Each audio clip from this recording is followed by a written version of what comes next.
Hello everyone, welcome to another video. Today I want to give you an introduction to AKS Automatic.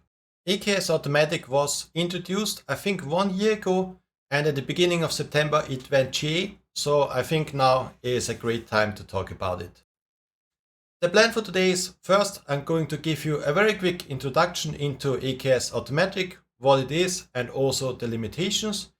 Then we're going to create an AKS Automatic cluster in the Azure portal, so you can see how it works, how it differs from a normal AKS cluster. I will also show you how to do it in the Azure CLI. And in the end, we're going to compare it with a normal non-AKS Automatic cluster. As always, if you're interested in the slides, you can scan the QR code or you will have the link down in the description. Now let's talk about AKS Automatic. So it's not really something new in AKS. It's more a pre-configured cluster that's already production ready according to Microsoft. So this means when you select the AKS Automatic tier, then Microsoft already configures most of it with their best practices. This means you're very limited in what you can configure, but it also makes it very easy for you to have a production ready cluster.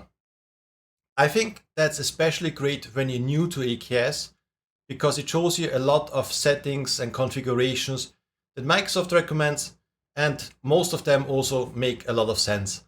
So if you create this cluster, then you can see what you should apply to your own AKS cluster. As I said, it's not a new tier. Under the hood, it uses the standard pricing tier. This means it comes with all the benefits and limitations. For example, it only has a certain number of nodes available. I think it's 1000, so it's quite a lot already. But if you need more, you would have to go to the premium tier, but that's not supported with AKS Automatic at the time. I'm also going to show you at the end of the video that we can switch over from AKS Automatic to a normal AKS cluster. One more thing I want to talk about are the limitations. You can find all of them in the documentation, but I still think it's interesting to quickly talk about them. So first, you can only create an AKS Automatic cluster in a region that has 3 availability zones. These are all the major regions like West Europe, East US.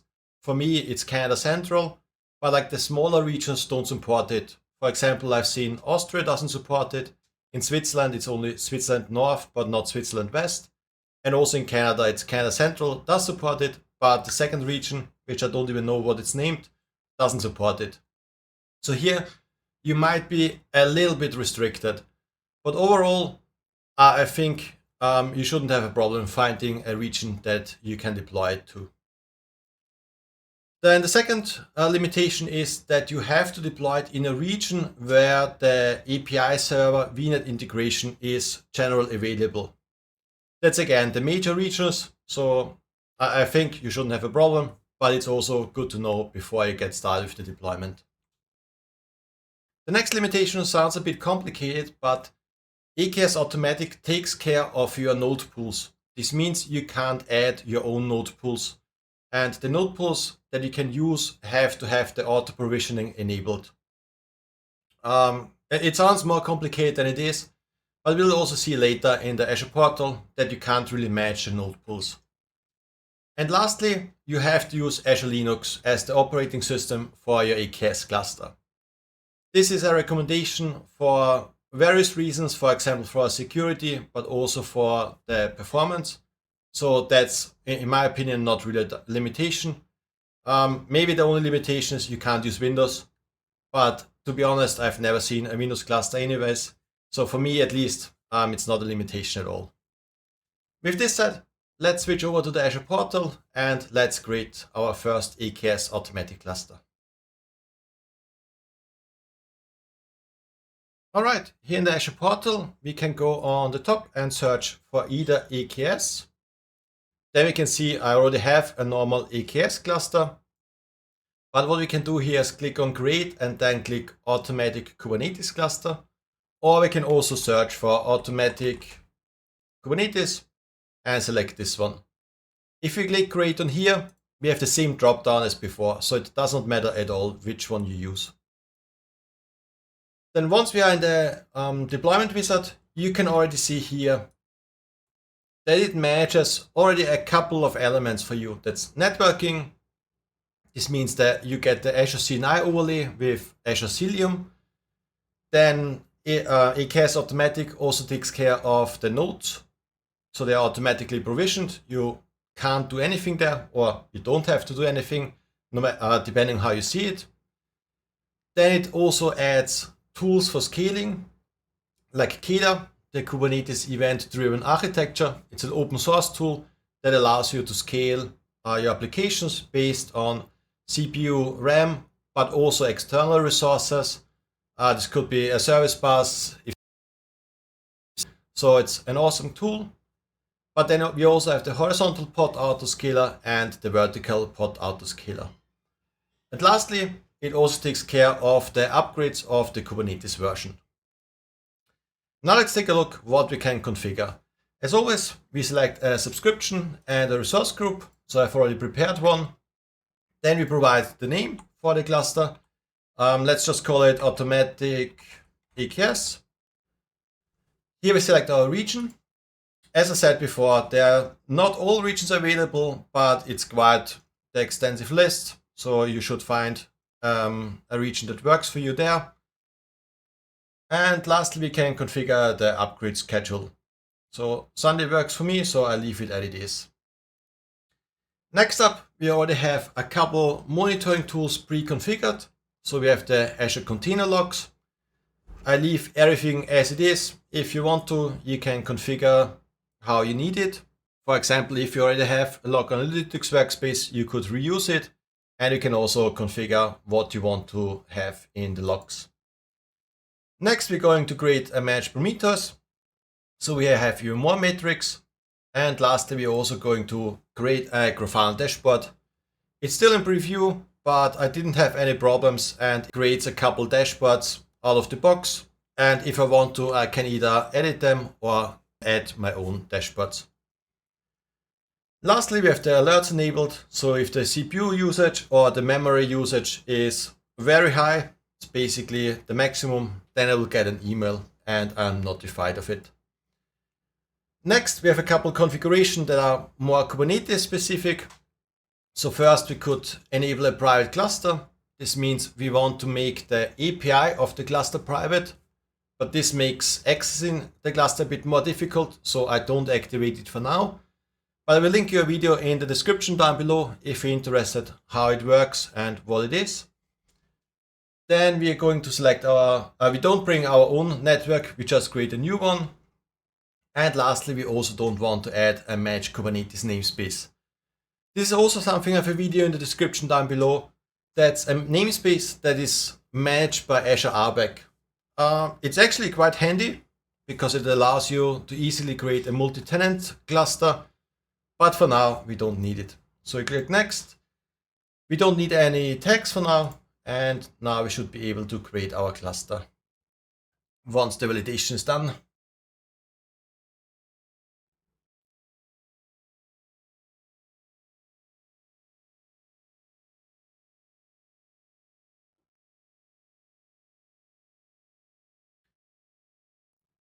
So the validation is done, everything looks fine. Now we can create our cluster. This will take around, I think, 10 minutes because we deploy our cluster, but we also deploy Prometheus, Grafana, the Azure Monitor. So we'll come back once this is finished. And in the meantime, let's switch over to the terminal and I'll show you how you can use the Azure CLI to also deploy an Azure AKS Automatic cluster. Here in the terminal, let's define a couple variables. That's just the name of the cluster, the location, and the name of the resource group. Next, we have to register 3 features. This is something you only have to do once per subscription. If you are using the Azure portal, like we did to deploy your cluster, you will be prompted that the register is missing. And if you click a button there, it will automatically register. Since I've done this before, that's why I wasn't prompted. But for you, if you use the Azure CLI, you have to use this command, the AC feature register. Then you provide the namespace, in this case, Microsoft Container Service. And then you provide the name of the feature you want to register. So that's the automatic SKU preview. It's called preview, but as I said, AKS Automatic is not preview anymore. Since I already execute this, I don't have to execute it again. And there are two more register you will need, two more features to register. We will need to convert our AKS Automatic cluster to a normal AKS cluster. If you don't have them registered, you'll just get an error message telling you that you have to register the feature. These features are, the first one is here, so it's the same namespace, and the feature name is disable SSH preview. And the last one is also the same namespace again, and it's called energy lockdown preview. Let's clean this up, and now let's check the registration state. That's what's important for you. So you can use the same command, except use AC feature show this time with the namespace and the name. Now we get the state, and here you can see it's registered. If you executed the register command before and it's still saying registering, then you just have to wait a couple minutes, execute the command again until it's registered. You can repeat this for the two other features. So here you can also see the state is registered. And for the last one, we will also see that it's registered. So that's everything we need to get started. So after we clean up the terminal, we can now create a resource group. It's just a simple AC group create with the name of the resource group and the location. Since I've already created this resource group, I don't have to create it again. Now we can create our AKS cluster. That's again, as you can see, as simple as it can be. We provide the name of our cluster, the name of the resource group, and all we have to do is provide the parameter SKU automatic. Obviously, we could add more features or configure more features like we did in the Azure portal. We could configure the container log analytics. We could add Grafana, Prometheus. But just to get started, this is all you need. Since the cluster is currently deployed in the portal, I'm not going to execute this. And I'm going to stop the video here and wait until the deployment is finished, and then we'll continue in the Azure portal. Before I forget, as always, you will find all the code and everything in the description down below, so you don't have to type anything, you can just download it from GitHub. Back in the Azure portal, our deployment is finished.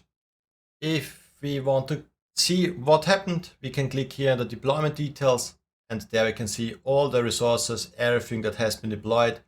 So as you can see, it's quite a list. But now let's click on go to the resource. Here again, we can see everything like our Grafana, Prometheus, and our Kubernetes cluster. If we open this one, then we'll see it looks almost like a normal Kubernetes cluster, just a little bit different.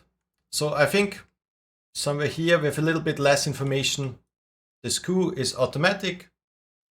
What's the most interesting is on the left side, we don't see here node pools.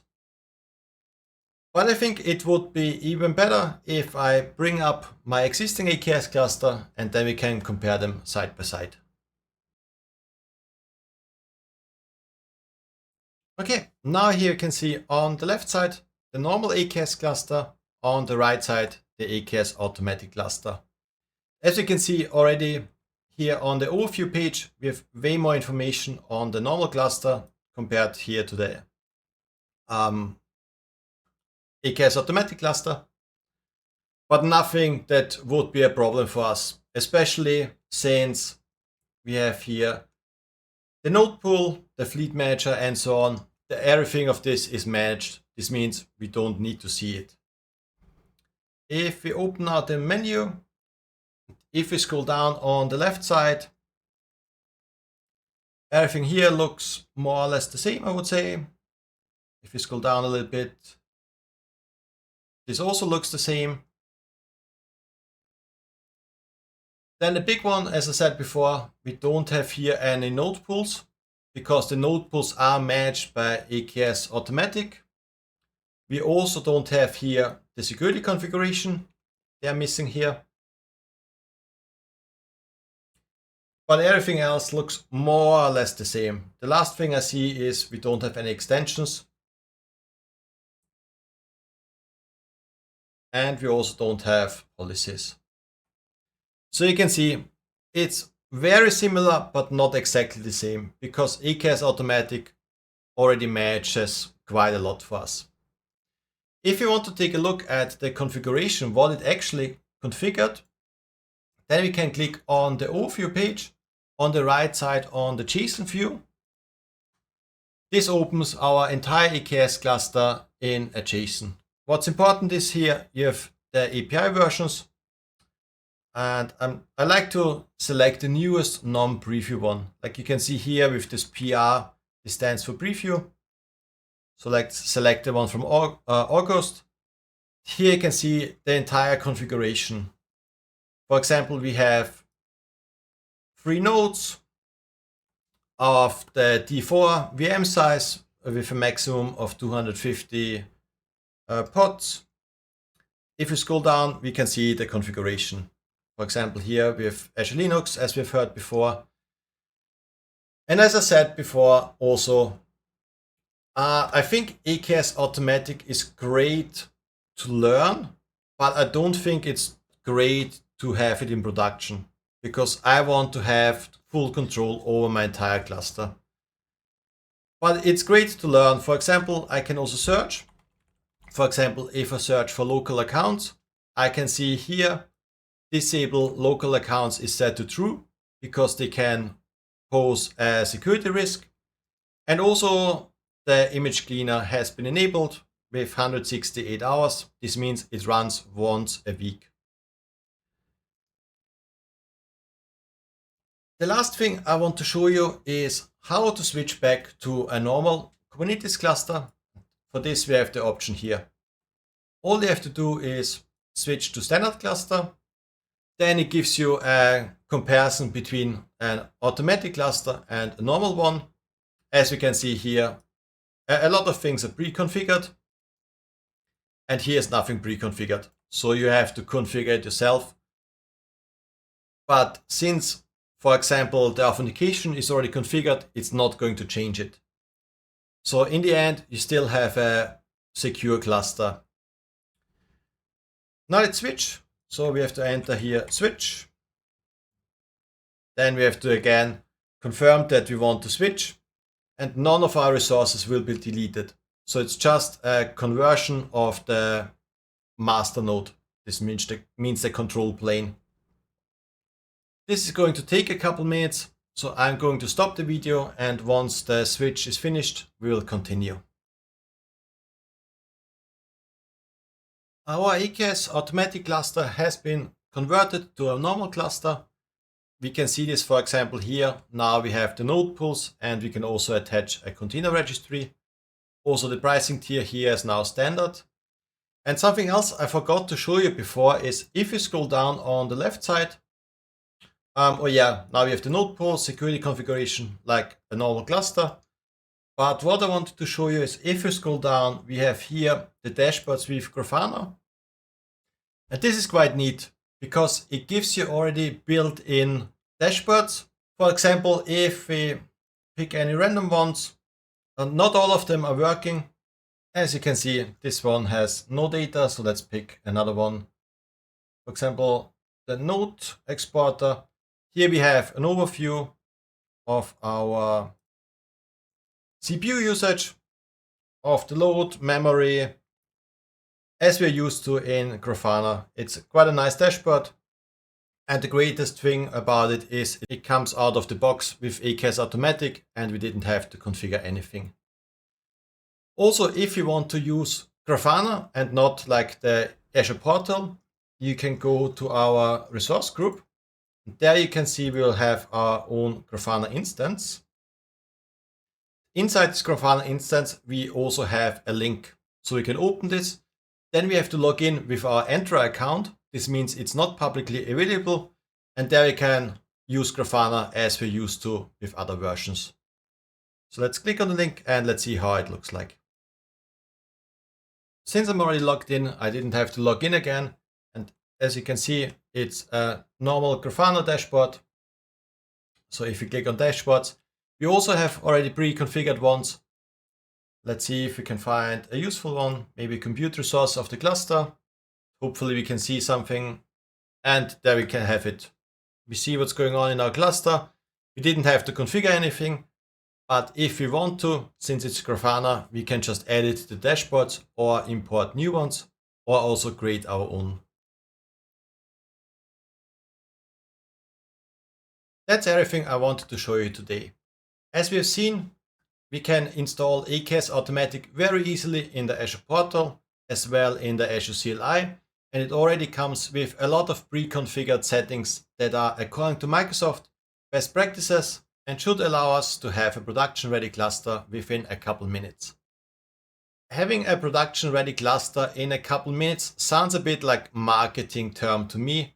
It's true, but in my opinion, I would only use it to learn what the best practices are, how they're configured, how they look like, because I like to have full control over my cluster. I won't decide what I enable, what I don't enable. Therefore, I will create my own cluster. But especially if you're a beginner or a small team, it might be a great tool for you. It doesn't come with any additional costs, except that you have to use the standard tier, which you should use anyways for production environments.